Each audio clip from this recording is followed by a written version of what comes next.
বিশ্বনবী হজরতে মুহাম্মদুর রাসূলুল্লাহ সাল্লাল্লাহু আলাইহি ওয়াসাল্লামের সময়কালেই আমাদের এই বাংলাদেশে 4 জন সাহাবী এসেছিলেন।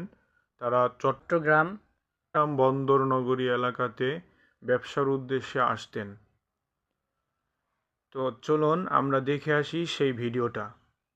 বিশ্বনবীর যুগেই বাংলাদেশে এসেছিলেন 4 জন সাহাবী, যে 4 সাহাবীর হাত ধরেই বাংলাদেশে আজ ঘরে ঘরে মুসলমান। কিভাবে বাংলাদেশে ইসলাম ধর্ম প্রবেশ করেছে এ নিয়ে প্রচলিত আছে বহু মন গড়া গল্প, আর এসব বানোয়াট কাহিনীর আড়ালে ঢাকা পড়ে গেছে প্রকৃত সত্য, যে সত্যই আজ তুলে ধরবো আমাদের আজকের এই বিশেষ আয়োজনে। কিভাবে বাংলাদেশে ইসলাম প্রচার শুরু হয়েছে, কার হাত ধরে বাংলাদেশের মানুষ ইসলামের ছায়াতলে এসেছে, এমন প্রশ্ন প্রায় শোনা যায়। একসময় ভারতীয় উপমহাদেশে ইসলামের কোনো নামগন্ধ ছিল না, এখানে চলতো দেবদেবীর উপাসনা। তাই মাটি খুঁড়লে প্রায় সন্ধান মেলে বিভিন্ন মন্দির আর দেবতাদের মূর্তি। মূলত আরব দেশের খাদ্য সংকটই বাংলাদেশের জন্য শাপে বর হয়েছিল। বিশ্বনবীর আগমনের বহু বছর পরও আরবে ছিল খাদ্য সংকট। সেই সংকট কাটাতে আরবরা বাণিজ্যের উদ্দেশ্যে বিভিন্ন দেশে যেত। এমন বাণিজ্যিক কাফেলায় স্বয়ং নবীজিও ছিলেন বলে প্রমাণ পাওয়া যায়। তৎকালীন আমদানি রপ্তানি বাণিজ্যে আরবদের জুড়ি ছিল না। তাদের গ্রীষ্ম ও শীতকালীন বিদেশ যাত্রার কথা কুরআনে কারিমে সূরা কুরাইশে বর্ণিত হয়েছে। আরব ভূখণ্ড হচ্ছে একটি উপদ্বীপ, তার 3 দিকের স্থলভাগের অধিকারী ছিল তৎকালীন 2 বৃহৎ পরাশক্তি রামে ও পারস্য। তাদের উপর দিয়ে বাণিজ্য পরিচালনা আরবদের জন্য ক্রমশ কঠিন হয়ে পড়েছিল। তাই